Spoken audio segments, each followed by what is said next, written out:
and welcome. Chapter 24. We just had such a wonderful chapter, so emotional.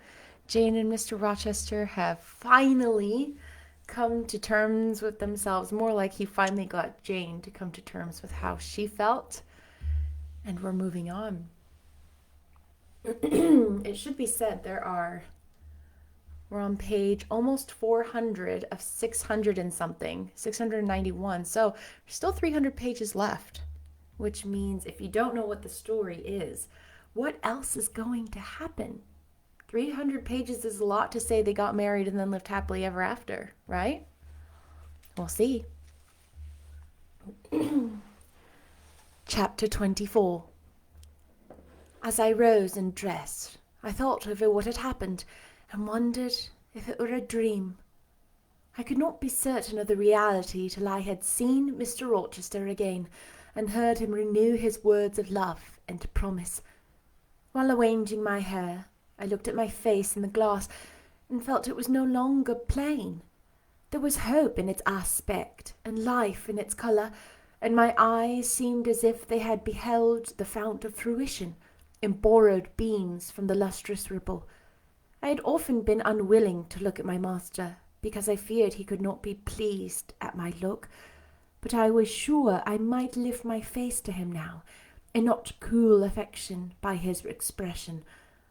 I took a plain but clean and light summer dress from my drawer and put it on. It seemed no attire had ever so well become me, because none had I ever worn in so blissful a mood. I was not surprised when I ran down into the hall to see that a brilliant June morning had succeeded to the tempest of the night, and to feel, through the open glass door, the breathing of a fresh and fragrant breeze. Nature must be gladsome when I was so happy. A beggar woman and her little boy, pale, ragged objects both, were coming up the walk, and I ran down and gave them all the money I happened to have in my purse, some 3 or 4 shillings. Good or bad, they must partake of my jubilee. The rooks cawed, and blither birds sang, but nothing was so merry or so musical as my own rejoicing heart. Mrs. Fairfax surprised me by looking out the window with a sad countenance, and saying gravely, "Miss Eyre, will you come to breakfast?" During the meal she was quiet and cool, but I could not undeceive her then. I must wait for my master to give explanations, and so must she. I ate what I could, and then I hastened upstairs. I met Adele leaving the schoolroom. "Where are you going? It is time for your lessons." "Mr. Rochester has sent me away to the nursery." "Where is he?" "In there," pointing to the apartment she had left, and I went in, and he stood there. "Come and bid me good morning," said he. I gladly advanced, and was not a mere cold word now, or even a shake of the hand that I received, but an embrace and a kiss. It seemed natural, it seemed genial to be so well loved, so caressed by him. "Jane, you look blooming and smiling and pretty," said he, "truly pretty this morning. Is this my pale little elf? Is this my mustard seed? This little sunny-faced girl with the dimpled cheek and rosy lips, the satin-smooth hazel hair, and the radiant hazel eyes? I had green eyes, reader, but you must excuse the mistake. For him they were new-dyed, I suppose. It is Jane Eyre, sir. Soon to be Jane Rochester," he added. "In 4 weeks, Janet, not a day more. Do you hear that?" I did. I could not quite comprehend it. It made me giddy. The feeling, the announcement sent through me was something stronger than was consistent with joy, something that smote and stunned. It was, I think, almost fear. You blushed, and now you are white, Jane. What is that for?" "Because you gave me my new name." Jane Rochester, and it seems so strange." "Yes, Mrs. Rochester," said he, "young Mrs. Rochester, Fairfax Rochester's girl bride." "It can never be, sir. It does not sound likely. Human beings never enjoy complete happiness in this world. I was not born for a different destiny to the rest of my species. To imagine such a lot befalling me is a fairy tale, a daydream."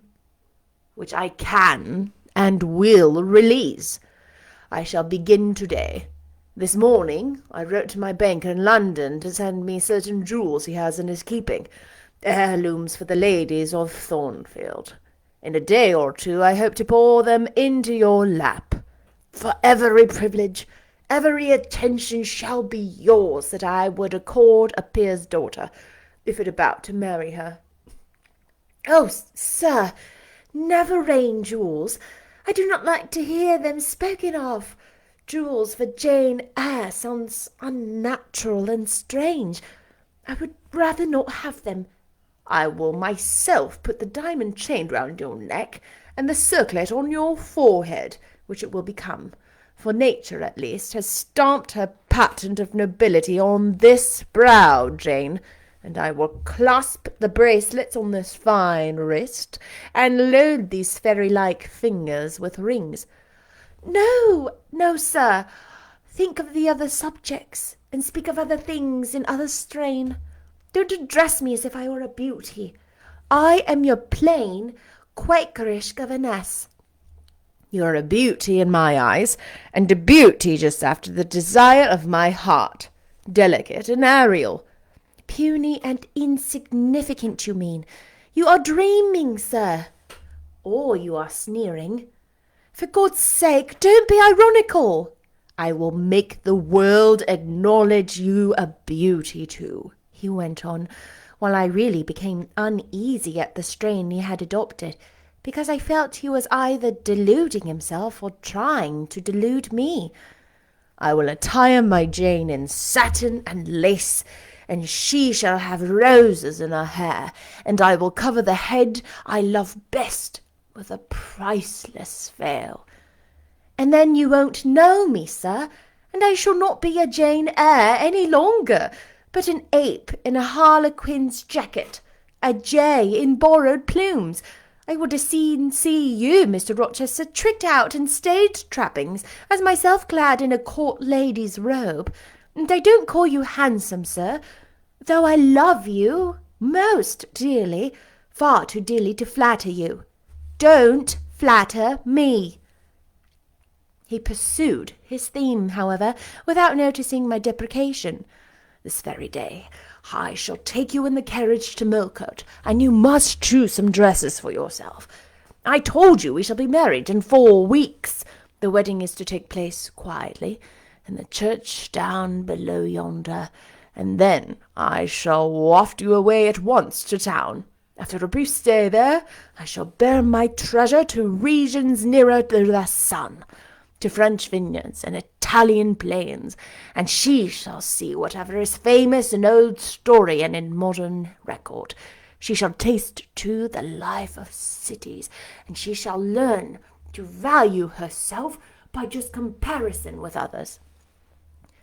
"Shall I travel? And with you, sir?" "You shall sojourn to Paris, Rome, and Naples, at Florence, Venice, and Vienna. All the ground I have wandered over shall be retrodden by you. Wherever I stamped my foot, your sylph's foot shall step also. 10 years since I flew through half of Europe mad with disgust, hate, and rage as my companions. Now I shall revisit it healed and cleansed, with a very angel as my comforter." I laughed at him when he said this. "I am not an angel," I asserted, "and I will not be one till I die. I will be myself, Mr. Rochester. You must neither expect nor exact anything celestial of me, for you will not get it, any more than I shall get it of you. which I did not at all anticipate. What do you anticipate of me? For a little while you will perhaps be as you are now. A very little while, and then you will turn cool, and then you will be capricious, and then you will be stern, and I shall have much ado to please you. But when you get well used to me, you will perhaps like me again. Like me, I say, not love me. I suppose your love will effervesce in 6 months or less. I have observed in books written by men that period assigned as farthest to which a husband's ardour extends. Yet after all, as a friend and companion, I hope never to become quite distasteful to my dear master. Distasteful? And like you again? I think I shall like you again and yet again, and I will make you confess I do not only like you, but I love you. The truth, fervour, and constancy. Yet you are not capricious, sir. To women who please me only by their faces, I am the very devil when I find out they have neither souls nor hearts. They open to me a perspective of flatness, triviality, and perhaps imbecility, coarseness, and ill temper.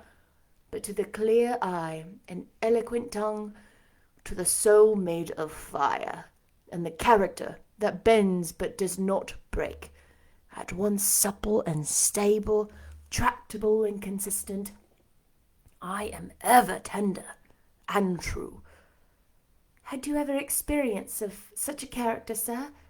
Did you ever love such an one? I love it now. But before me, if I indeed in any respect come up to your difficult standard. I never met your likeness, Jane. You please me, and you master me. You seem to submit, and I like the sense of pliancy on you impart. And while I am twinning the soft silken skein round my finger, it sends a thrill up my arm to my heart. I am influenced, conquered, and the influence is sweeter than I can express, and the conquest I undergo has a witchery beyond any triumph I can win. Why do you smile, Jane? What does that inexplicable, that uncanny turn of countenance mean? I was thinking, sir, you will excuse the idea, it was involuntary. I was thinking of Hercules and Samson with their charmers. You were? You little elfish— Hush, sir! Do not talk very wisely just now, any more than those gentlemen acted very wisely. However, had they been married, they would no doubt by their severity as husbands have made up for their softness as suitors, and so will you, I fear. I wonder how you will answer me a year hence, should I ask a favour it does not suit your convenience or pleasure to grant. Ask me something now, Jane, the least thing. I desire to be entreated. Indeed I will, sir. I have my petition all ready. Speak, but if you lock up and smile with that countenance, I shall swear concession before I know to what, and that will make a fool of me. Not at all, sir. I ask only this. Don't send for the jewels, and don't crown me with roses. You might as well put a border of gold lace round that plain pocket handkerchief you have there. I might as well gild refined gold. I know it. Your request is granted, then. For the time, I will remand the order I dispatched to my banker.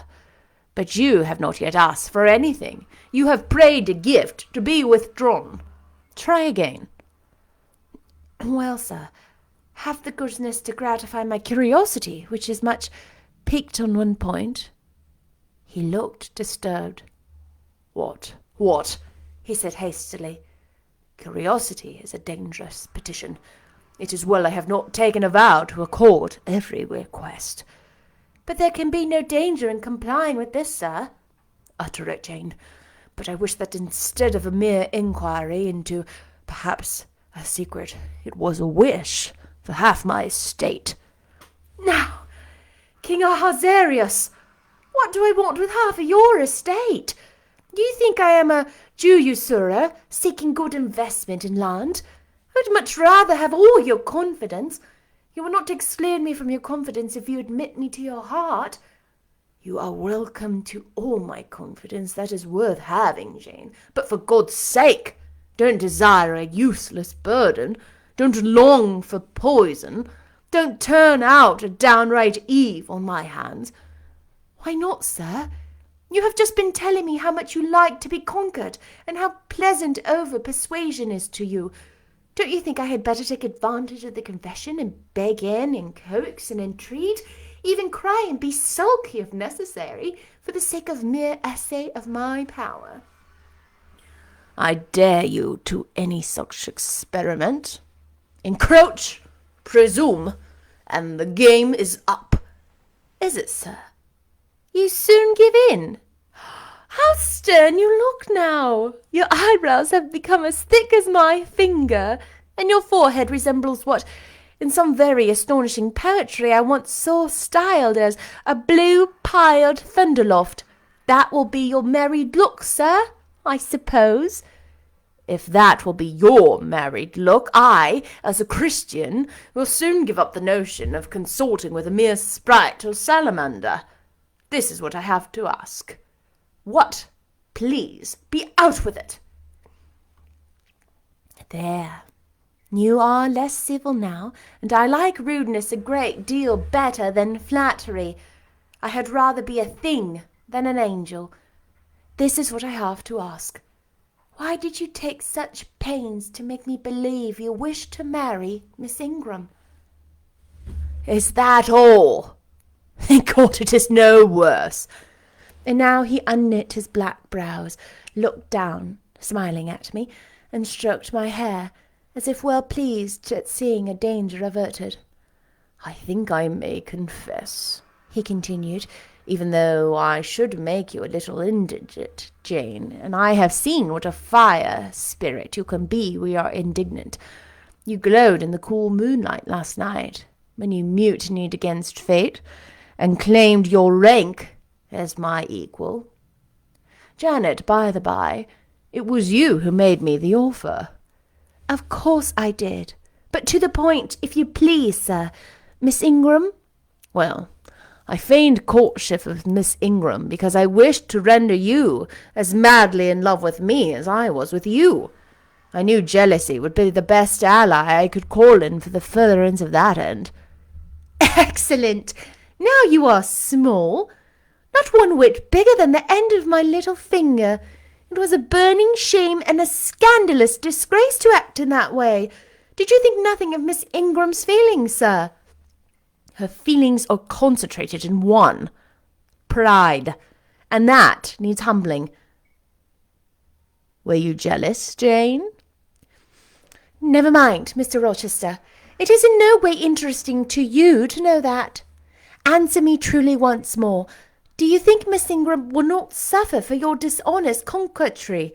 Won't she feel forsaken and deserted? Impossible. When I told you how she, on the contrary, deserted me, the idea of my insolvency cooled, or rather extinguished, her flame in a moment. You have a curious, designing mind, Mr. Rochester. I am afraid your principles on some points are eccentric. My principles were never trained, Jane. They may have grown a little awry for want of attention.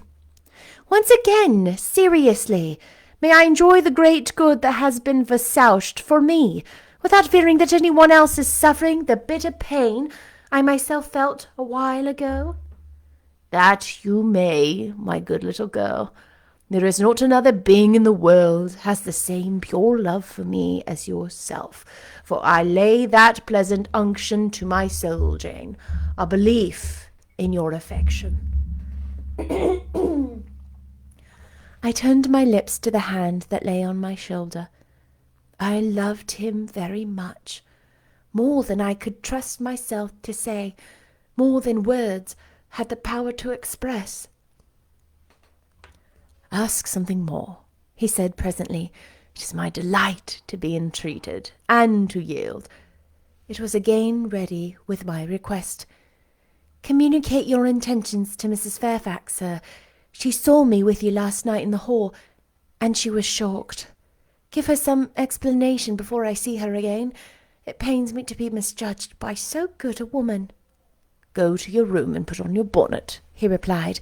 "I mean you to accompany me to Millcote this morning, and while you prepare for the drive, I will enlighten the old lady's understanding. Did she think, Janet, you had given the world for love, and considered it well lost?" "I believe she thought I had forgotten my station, and yours, sir." "Station! Station!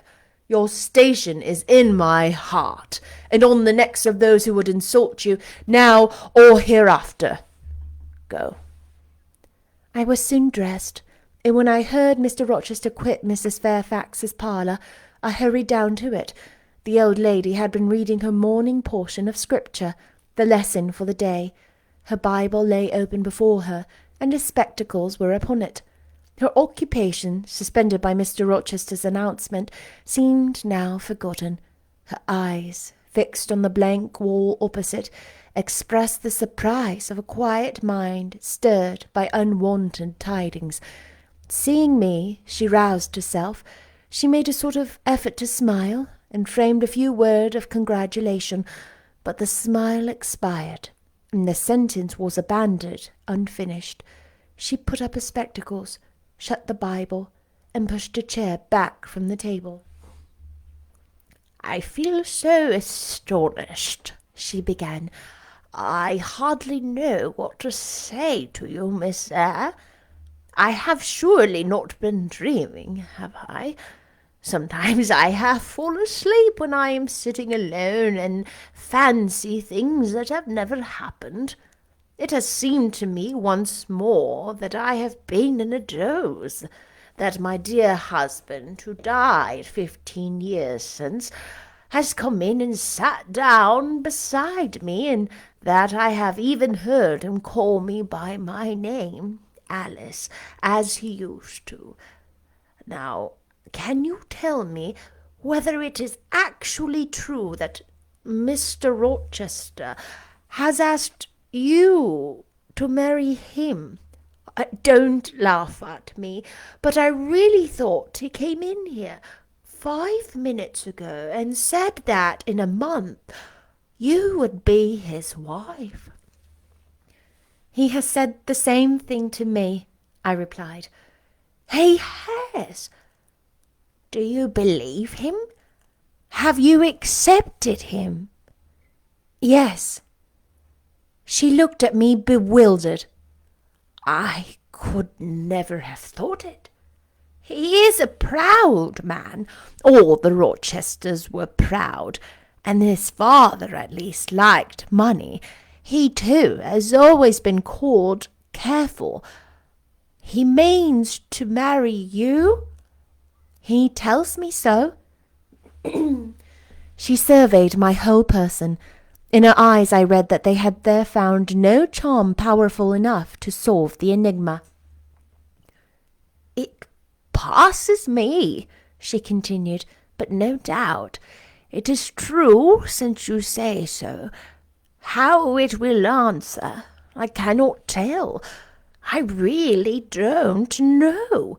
Equality of position and fortune is often advisable in such cases, and there are 20 years of difference in your ages. He might almost be your father." "No, indeed, Mrs. Fairfax," exclaimed I, nettled. "He is nothing like my father. No one who saw us together would suppose it for an instant. Mr. Rochester looks young, and he is as young as some men at 25. "Is it really for love he is going to marry you?" she asked. I was so hurt by her coldness and scepticism that the tears rose to my eyes. "I am sorry to grieve you," pursued the widow, "but you are so young and so little acquainted with men. I wish to put you on your guard. It is an old saying that all is not gold that glitters, and in this case I do fear there will be something found to be different to what you or I expect." "Why, am I a monster?" I said. "Is it impossible that Mr. Rochester should have a sincere affection for me?" "No, you are very well, and much approved of late, and Mr. Rochester, I dare say, is fond of you. I have always noticed you were a sort of pet of his. There are times when, for your sake, I have been a little uneasy at his marked preference, and I have wished to put you on your guard, but I did not like to suggest even the possibility of wrong.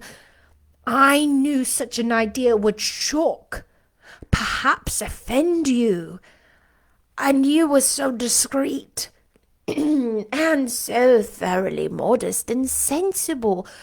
I hoped you might be trusted to protect yourself.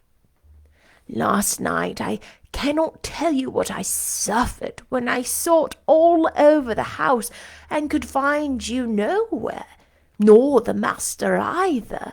And then, at 12 o'clock, you come in with him." "Well, never mind that now," I interrupted impatiently. "It is enough that all was right." "I hope all will be right in the end," she said, "but believe me, you cannot be too careful. Try and keep Mr. Rochester at a distance. Distrust yourself as well as him. Gentlemen in his station are not accustomed to marry their governesses." I was growing truly irritated. Happily, Adele ran in. "Let me go! Let me go to Millcote too!" she cried. "Mr. Rochester won't, though there is so much room in the new carriage. Beg him to let me go, mademoiselle." "That I will, Adele," and I hastened away with her, glad to quit my gloomy monitress. The carriage was ready. They were bringing it round to the front, and my master was the pavement, Pilot following him backwards and forwards. "Adele may accompany us, may she not, sir?" "I told her no. I'll have no brats. I'll have only you." "Do let her go, Mr. Rochester, if you please. It would be better." "No, it won't. She will be a restraint." He was quite peremptory, both in look and voice. The chill of Mrs. Fairfax's warnings and the damp of her doubts were upon me. Something of the unsubstantiality and uncertainty had beset my hopes. I half lost the sense of power over him. I was about to mechanically obey him, without further remonstrance, but as he helped me into the carriage, he looked at my face. "What is the matter?" he asked. "All the sunshine gone?" "Do you really wish the bairn to go? Will it annoy you if she is left behind?" "I would far rather she went, sir." "Then off to your bonnet, and back like a flash of lightning," he cried to Adele. She obeyed him with what the speed might be. "After all, a single morning's interruption will not matter much," said he, "when I mean shortly to claim you, your thoughts, your conversation, and company for life." Adele, when lifted, commenced kissing me by way of expressing her gratitude for my intercession. She was instantly stowed away into a corner on the other side of him. She then peeped round to where I sat. So stern a neighbour was too restrictive to him. In his present fractious mood, she dared whisper no observations, nor ask him any information. "Let her come to me," I entreated. "She will perhaps trouble you, sir. There is plenty of room on my side." He landed her over as if she had been a lapdog. "I'll send her to school yet," he said, but he was now smiling. Adele heard him and asked if she was to go to school. Sans mademoiselle? Yes, he replied.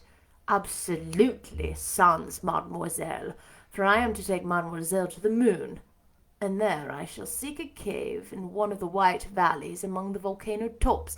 Mademoiselle shall live with me there, and only me. She will have nothing to eat. You will starve her, observed Adele. I shall gather manna for her morning and night. The plains and hillsides and the moon are bleached with manna, Adele. She will want to warm herself. What will she do for a fire?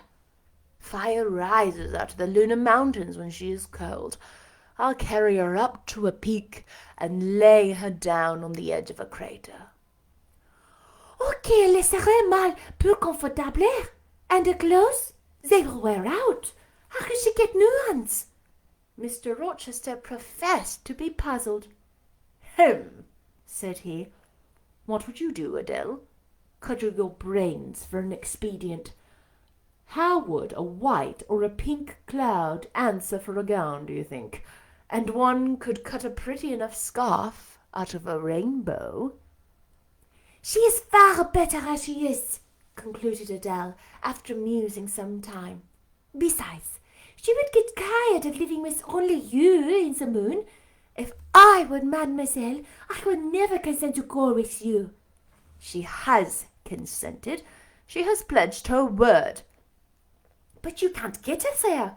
There is no road to the moon. It is all air, and neither you nor she can fly. Adele, look out at that field. We were now outside Thornfield Gates, and blowing lightly along the smooth road to Millcote, where the dust was well laid by the thunderstorm, and, with the low hedges and lofty timbered trees on each side, glistened green and rain refreshed. In that field, Adele, I was walking late one evening about a fortnight since, and the evening of the day you helped me to make hay in the orchard meadows, and as I was tired with raking swaths, I sat down to rest on a stile, and there I took out a little book and pencil, and began to write about a misfortune that befell me long ago, and a wish I had for happy days to come. I was writing away very fast. The daylight was fading from the leaf, when something came up the path and stopped 2 yards off me. I looked at it. It was a little thing with a veil of gossamer on its head. I beckoned it to come near me. It stood soon at my knee. I never spoke to it, and it never spoke to me, in words, but I read its eyes and it read mine, and our speechless colloquy was to this effect. It was a fairy, and come from Elfland, it said, and its errand was to make me happy. I must go with it out of the commonplace world to a lonely place, such as the moon, for instance. And it nodded its head towards her horn, rising over Hay Hill. It told me of the Alabaster Cave and Silver Vale, where we might live. I said I should like to go, but reminded it, as you did me, that I had no wings to fly. Oh, returned the fairy, that does not signify. Here is a talisman will reprove all difficulties. And she held out a pretty gold ring. Put it, she said, on the fourth finger of my left hand, and I am yours, and you are mine, and we shall leave earth and make our own heaven yonder. She nodded again at the moon. The ring, Adele, is in my breeches pocket, under the disguise of a sovereign, but I mean soon to change it with a ring again. But what has mademoiselle to do with it? I don't care for the fairy. You said it was mademoiselle you would take to the moon. Mademoiselle is a fairy, he said, whispering mysteriously, whereupon I told her not to mind his badinage, and she, on her part, advised a fund of genuine French scepticism, denominating Mr. Rochester un vrai menteur, and assuring him that she made no account whatever of his Comtesse de Fay, and that de rester l'éléphant pas de chair, et grand mémé l'éléphant. She was sure they would never appear to him, nor ever give him rings, or offer to live with him in the moon. The hour spent at Millcote was a somewhat harassing one to me. Mr. Rochester obliged me to go to a certain silk warehouse, where I was ordered to choose half a dozen dresses. I hated the business. I begged leave to defer it. No, it should be gone through with now. By dint of entreaties expressed in energetic whispers, I reduced the half-dozen to 2. These, however, he vowed he would select himself. With anxiety I watched his eye rove over the gay stores. He fixed on a rich silk of the most brilliant amethyst dye and a superb pink satin. I told him in a new series of whispers that he might as well buy me a gold gown and silver bonnet at once. I should certainly never venture to wear his choice. With infinite difficulty, for he was as stubborn as a stone, I persuaded to make an exchange in favour of a sober black satin and pearl grey silk. It might pass for the present, he said, but he would yet see me glittering like a parrotet.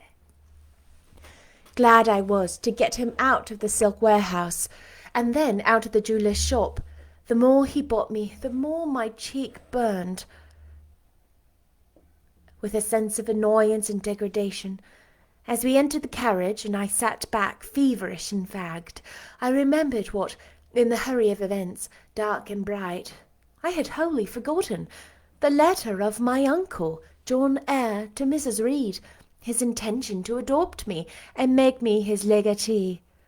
I would, indeed, feel a relief, I thought, if I had ever so small an independency. I never can bear being dressed like a doll by Mr. Rochester, or sitting like a second Danae, with the golden shower falling daily round me. I will write to Madeira the moment I get home, and tell my Uncle John I'm going to be married, and to whom. If I had but a prospect of one day bringing Mr. Rochester an accession of fortune, I could better endure to be kept by him now. And somewhat relieved by this idea, which I failed not to execute that day, I ventured once more to meet my master's and lover's eye, which most pertinaciously sought mine, though I averted both face and gaze. He smiled. I thought his smile was such as a sultan might, in a blissful and fond moment, bestow on a slave his gold and gems had enriched. I crushed his hand, which was ever hunting mine, vigorously, and thrust it back at him with red and passionate pressure. "You need not look in that way." "You need not look in that way," I said. "If you do, I'll wear nothing but my old lowered frocks to the end of the chapter. I'll be married in this lilac gingham. You may make a dressing gown for yourself out of the pearl grey silk, and an infinite series of waistcoats out of the black satin." He chuckled. He rubbed his hands. "Oh, it is rich to see and hear her," he exclaimed. "Is she original? Is she piquant? I would not exchange this one little for an English girl for the Grand Turk's whole Solagio, gazelle eyes, hoary forms, and all." The Eastern allusion bit me again. "I'll not stand you an inch in the stead of a Solagio," I said, "so don't consider me an equivalent for one. If you have a fancy or anything in that line, away with you, sir, to the bazaars of Stamboul without delay, and lay out in extensive slain purchases some of that spare cash you seem at loss to spend satisfactorily here. And what will you do, Janet, while I am bargaining for so many tons of flesh and such an assortment of black eyes? I'll be preparing myself to go out as a missionary to preach liberty to them that are enslaved, your harem inmates amongst the rest. I'll get admitted there, and I'll stir up mutiny. And you, three-tailed bashaw as you are, sir, shall in a trice find yourself fettered amongst our hands, nor will I, for one, consent to cut your bonds till you have signed a charter, the most liberal that your despot ever yet conferred." "I would consent to be at your mercy, Jane." "I would have no mercy, Mr. Rochester, if you supplicated for it with an eye like that." Why, you looked so. I should be certain that whatever charter you might grant under coercion, your first act, when released, would be to violate its conditions. Why, Jane, what would you have? I fear you will compel me to go through a private marriage ceremony, because that performed at the altar. You will stipulate, I see, for peculiar terms. What will they be? I only want an easy mind, sir, not crushed by crowded obligations. Do you remember what you said of Céline Varens, of the diamonds, the cashmeres you gave her? I will not be your English Céline Varens. I shall continue to act as Adèle's governess. By that I shall earn my board and lodging, and £30 a year besides. I'll furnish my own wardrobe out of that money, and you shall give me nothing but— Well, but what? Your regard, and if I give you mine in return, that debt will be quit. Well, for cool native impudence and pure innate pride, you haven't your equal, said he.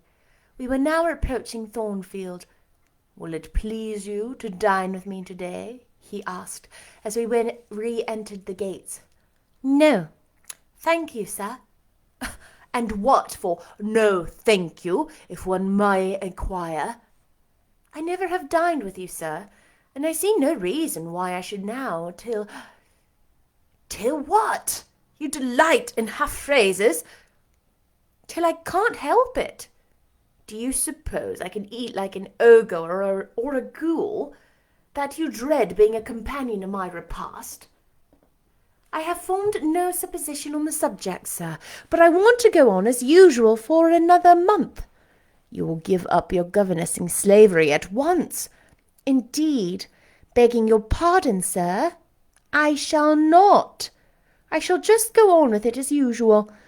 I shall keep out of your way all day, as I have been accustomed to. You may send for me in the evening, when you feel disposed to see me, and I'll come then, but at no other time.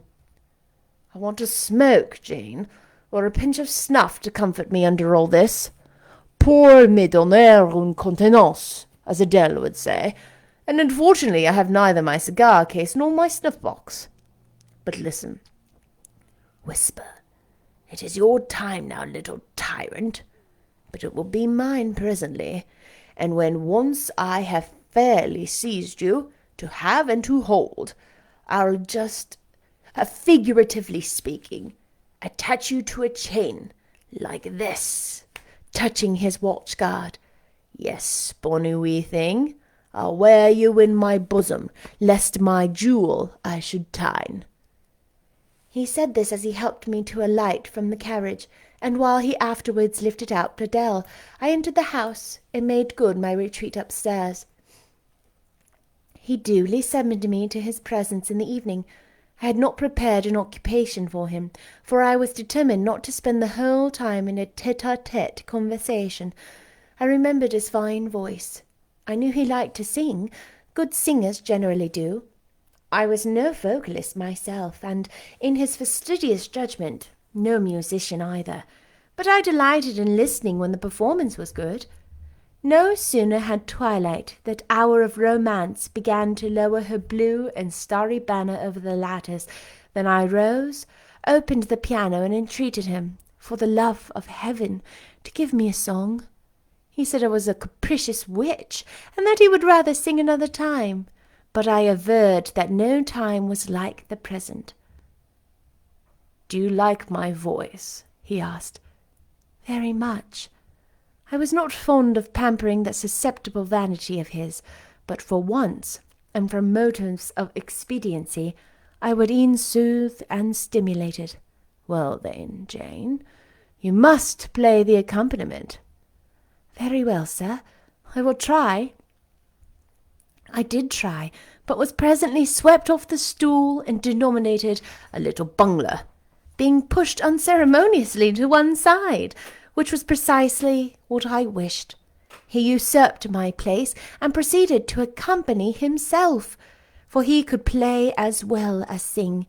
He hied me to the window recess, and while I sat there and looked out on the still trees and dim lawn to a sweet air that was swung in mellow tones, he sung the following strain. The truest love that ever heart felt at its kindled core did through each vein in quicken start the tide of being pour. Her coming was my hope each day, her parting was my pain. The chance that did her steps delay was ice in every vein. I dreamed it would be nameless bliss, as I loved love to be. Into this object did I press as blind as eagerly. But wide as pathless was the space that lay our lives between, and dangerous as the foamy race of ocean's surges green, and haunted as a robber path through wilderness and wood. For might and right and woe and wrath between our spirits stood. I dangers dared, I hindrance scorned, I omens did defy. Whatever menaced, harassed, and warned, I passed impetuous by. On sped my rainbow, fast as light, I flew as in a dream, for glorious rose upon my sight, that child of shower and gleam.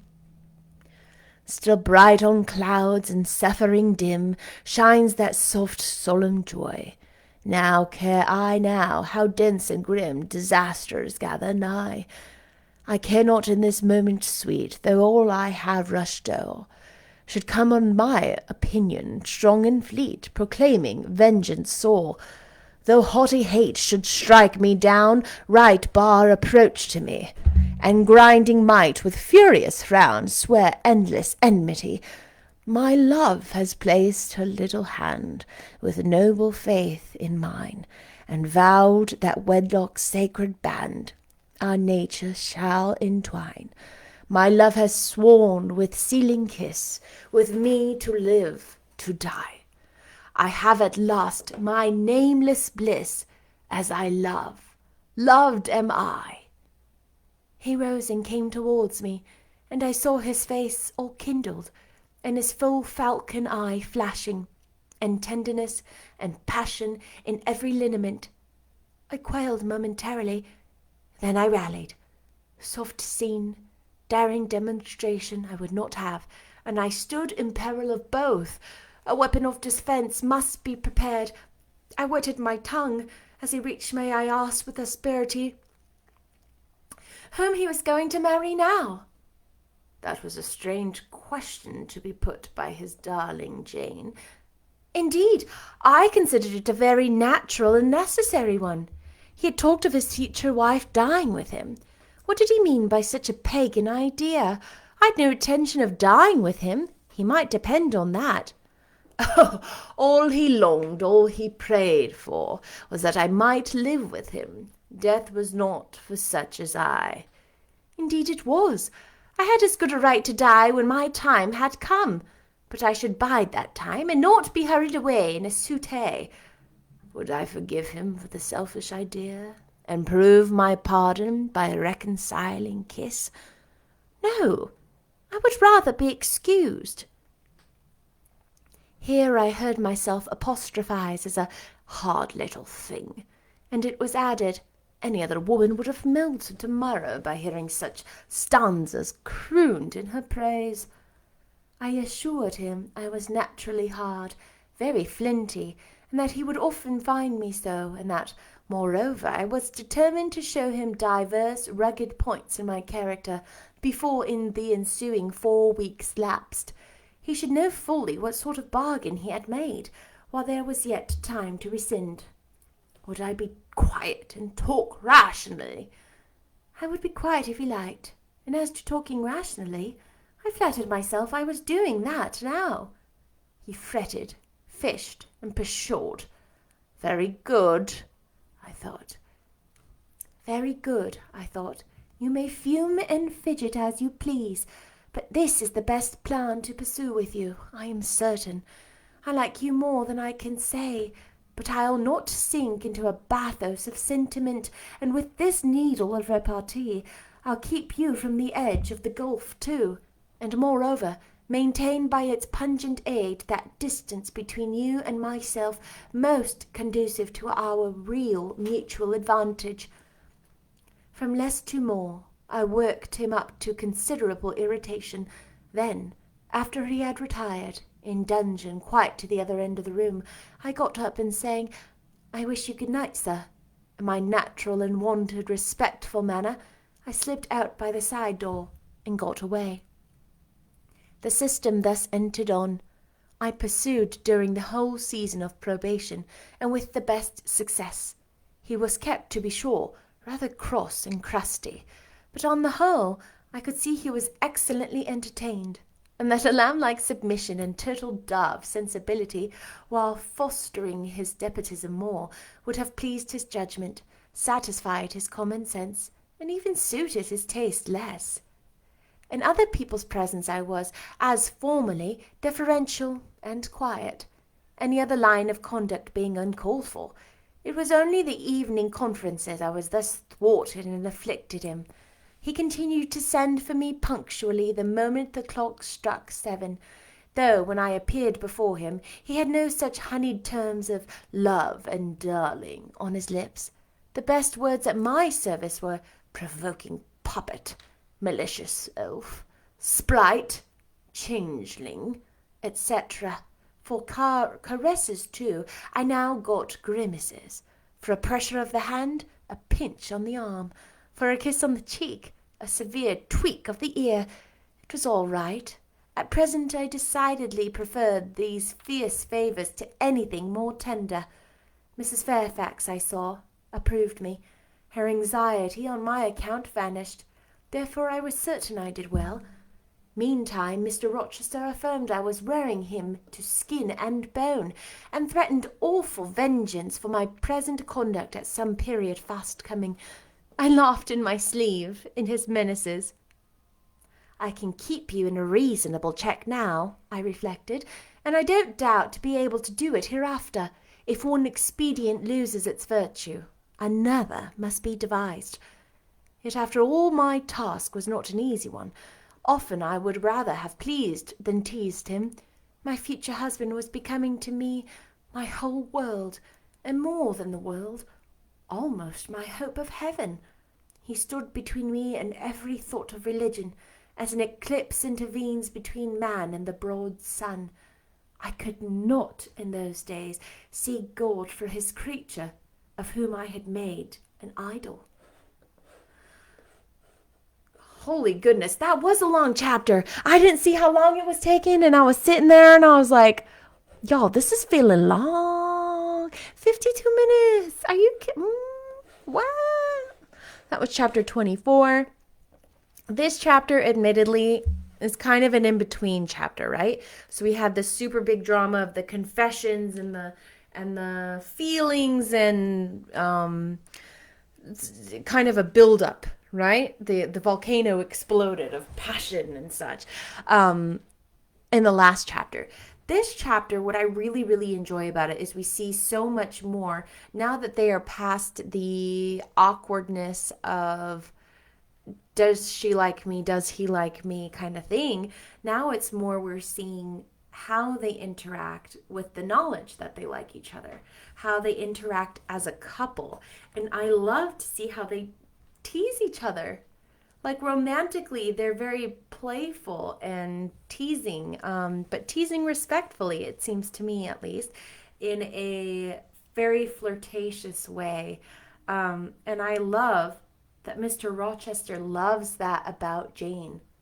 I love that he loves how she talks back to him. He loves how strong and confident she is. That's so unique to him. He's used to people, especially females, who just want his money and say whatever they can to get it. And who's smiling, Mr. Rochester. And she doesn't do that. She's the only person who hasn't done that.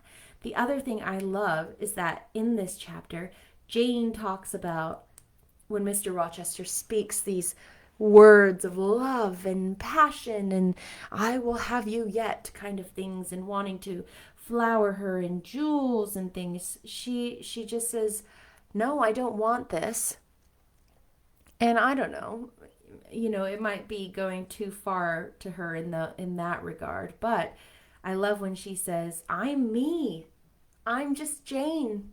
And she wants to make sure that he understands not that she's just this terrible person, but that she doesn't want to change. She is good with who she is, and that is, like she said, I wouldn't be recognizable. I wouldn't be your Jane anymore if you covered me in diamonds and jewels and all these silk and satin robes and things like that. And I love that thought. She is so independent and strong-willed, but so sure. She's so humble and so unsure, but sure of herself at the same time. So interesting to think of that dynamic. Anyway, don't you fret. The wedding is nearing. The next couple of chapters are intense. The intensity is outrageous. I'm going to have to practice these quite a few times. The drama is coming.